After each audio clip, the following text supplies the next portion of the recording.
বর্তমান যুগের যে শাশুড়ি ভাই একখানা দেখি শুনে আপনার মেয়েকে বিয়ে শাদী দেন। বর্তমান যুগের শাশুড়ি কিন্তু ভালো না। বড় ভাই ভালো নেই, বড় ভাই কিন্তু মন খারাপ। বর্তমান যুগের শাশুড়ি ভালো না এই কারণেই যে আপনার আপনার আপনার আর আমার মেয়ে যখন আমরা বিয়ে দেব, ওই পরিবারের শাশুড়ি মানে আম্মাজান মা কেমন আছে, ব্যবহার ভালো কিনা, ওর শ্বশুর ভালো কিনা, ওর ভাই বাদার ভালো কিনা, একটু দেখে শুনে দেন ভাই।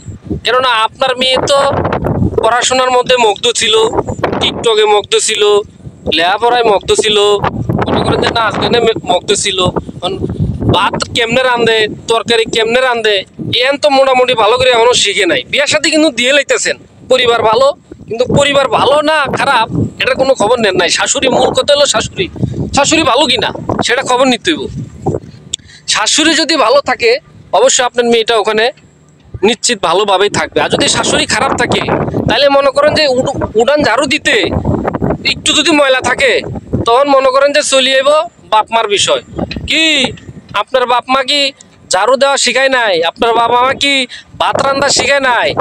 মনে করেন যে তরকারি রাঁধতে গেলে লবণ একটু যদি বেশি দিলায় তাহলে কাম হাইছে, খাইতে বয়ানে কইব কি বুঝি বুঝি লবণ দিয়ে লাইছেন বেশি, তরকারি কেমনে রাঁধতে হয় এই আনো আপনার বাবা মা শিখায় নাই, হলুদ বেশি দিয়ে লাইছেন এই এটার খোঁড়া দিব। মনে করেন যে কাজটাই করুক না কেন ওটার উপরেই থাকবো, ঠিক আছে ভাই। এমন মনে করেন যে এই কথাখান শাশুড়ি মনে করে না যে বিয়া হওয়ার পর পরে যখনই আইসা বলে মা, এই যে মা যেটা আখ্যান দেয় এই মূল্যখান কিন্তু দিতে জানে না।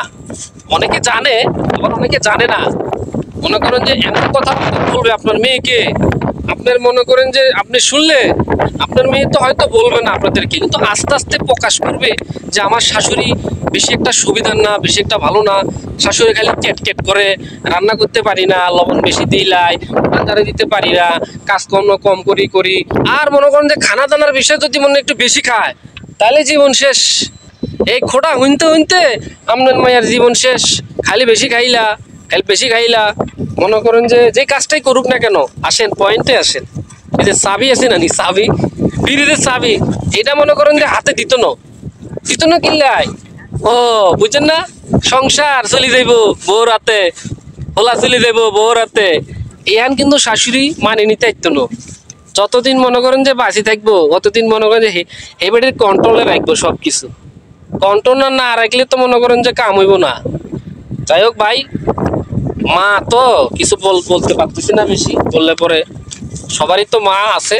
তো এইটুকু বলবো যে আপনার মেয়ে যখন বিয়ে দিবেন, যে পরিবারে বিয়ে দিবেন, অবশ্য শাশুড়ি শ্বশুর ওরা কি অবস্থানে আছে, ভালো আছে না খারাপ আছে, ব্যবহারটা কেমন, ব্যবহার ভালো না খারাপ, একটু দেখে শুনে দিয়েন।